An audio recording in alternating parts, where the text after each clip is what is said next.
Buongiorno e buona domenica, oggi è l'8 febbraio 2026.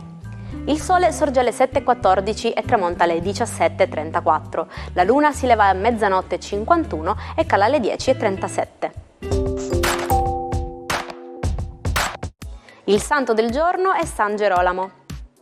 Gerolamo o Girolamo viene dal greco e significa nome sacro. L'8 febbraio si celebra il Kite Flying Day, la giornata mondiale del volo degli aquiloni. Questa giornata celebra l'attività all'aperto e incoraggia l'esplorazione del volo e della costruzione degli aquiloni, la cui origine risale alla Cina, intorno al 470 a.C. Storicamente gli aquiloni venivano usati non solo per divertimento, ma anche in ambito strategico, come strumenti per spiare i nemici o inviare dei messaggi. Iniziamo con Diana del Bufalo, che oggi festeggia il suo 36esimo compleanno. Dal 2010 Diana ha acquisito sempre più notorietà nel mondo dello spettacolo. Inizialmente conosciuta come cantante, si è poi affermata come presentatrice TV e attrice. Un caloroso augurio di buon compleanno a Elisabetta Gregoraci, che oggi compie 46 anni. Elisabetta ha iniziato la sua carriera nello spettacolo a soli 17 anni, quando, dopo aver vinto il titolo di Miss Calabria, ha partecipato alle finali nazionali di Miss Italia. Da allora ha avuto una brillante carriera come presentatrice ed ha sposato l'imprenditore Flavio Briatore. E infine un grande augurio al nostro ex presidente della regione Sicilia, Rosario Crocetta, che oggi compie 75 anni. La sua prima grande avventura politica inizia nella sua città natale, Gela, dove diventa sindaco ottenendo buoni risultati. Nel 2012 viene nominato vicepresidente della Commissione Speciale Antimafia dell'UE e ad agosto dello stesso anno si candida alla presidenza della regione Sicilia. A ottobre Crocetta viene eletto presidente. Entrò nel salone con aria tranquilla, indossando un abito scuro e un lungo velo bianco, simile a quello di una sposa. Ma per Mary Stuart, che in Italia chiamiamo Maria Stuarda, l'8 febbraio del 1587 non fu un giorno del matrimonio, bensì della sua decapitazione. Venne accusata di aver cospirato per assassinare la cugina, la regina Elisabetta I d'Inghilterra.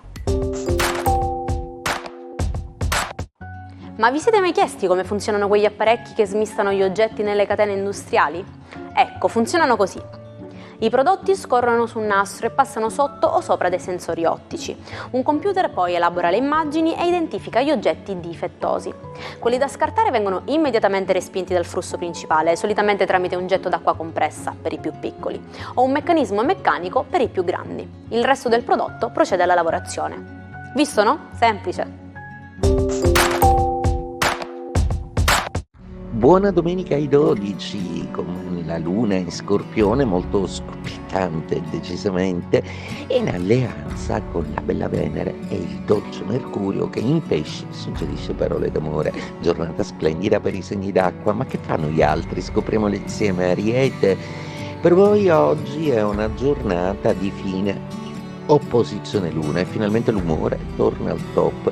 Godetevi la giornata senza pensare a niente e soprattutto bandite ogni argomento che ha a che fare col lavoro, dedicatevi all'amore. Toro, inizia la posizione della luna, una luna in Scorpione che però fa dialogare Venere e Mercurio, per cui seppure da posizioni diverse, in amore torna il dialogo scambievole nella coppia. Gemelli, la luna sparisce un po' dal vostro cielo, in compenso Mercurio confonde un po' la comunicazione, magari ci sono delle aspettative, delle comunicazioni che speravate che arrivassero e invece no. Dovete cercare di capire perché probabilmente state puntando su cose o persone non proprio attendibili. Cancro, la vostra giornata oggi è una giornata con una luna di trigono acquatica e in un intrigantissimo Scorpione che forma tanti aspetti, compreso anche un bellissimo trigono con Mercurio. Cosa volere più di così, visto che oggi una telefonata vi potrebbe allietare la vita e soprattutto farvi sentire più vicine alle persone che amate. Leone, luna di quadratura, questa domenica è una domenica un po' stanca in cui il cielo vi consiglia di riposare, anche perché Mercurio vi ha fatto capire che forse avete fatto un po' troppo fumare il cervello, a rovellare. Vergine, per voi oggi è una giornata con una luna molto intrigante, molto piacevole, una luna che parla di una comunicazione di sguardi e di magnetismo, ed è bene che voi lo viviate come tale, anche perché tra poco andrà via Saturno dall'opposizione e decisamente la Vergine si potrà dedicare semplicemente ai sentimenti. Bilancia, per voi la luna ha fatto molto in questo weekend, adesso di domenica si trasforma in una luna che vede delle prospettive nuove e che soprattutto si ripropone di dialogare e di parlare con qualcuno di importante al fine di mettere rimedio ad un problema che si è creato al lavoro. Scorpione, protagonisti della giornata con la luna che ospitate, una luna che dialoga molto con Venere e Mercurio, che si fa dolcissima, morbida, intrigante, ambiziosa e voluttuosa. Godetevi questa domenica di passioni.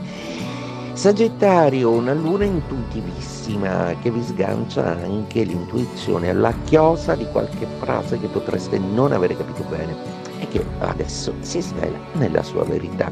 Oggi è una giornata di chiarezza. Capricorno, una luna molto intrigante e compatibile.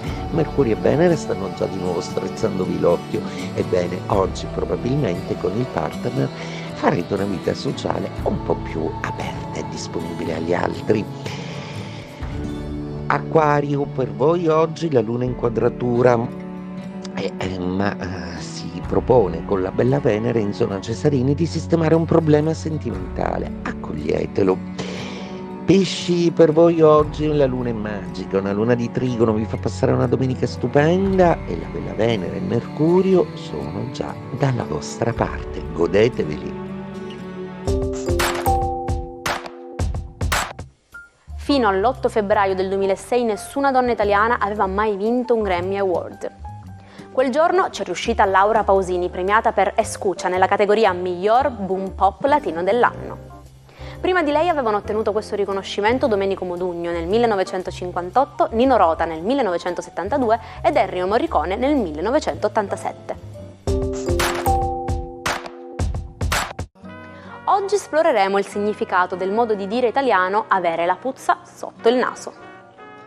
Questa espressione colorita è usata per descrivere qualcuno che si comporta con un atteggiamento di superiorità, guardando gli altri dall'alto verso il basso, come se emanasse un odore sgradevole.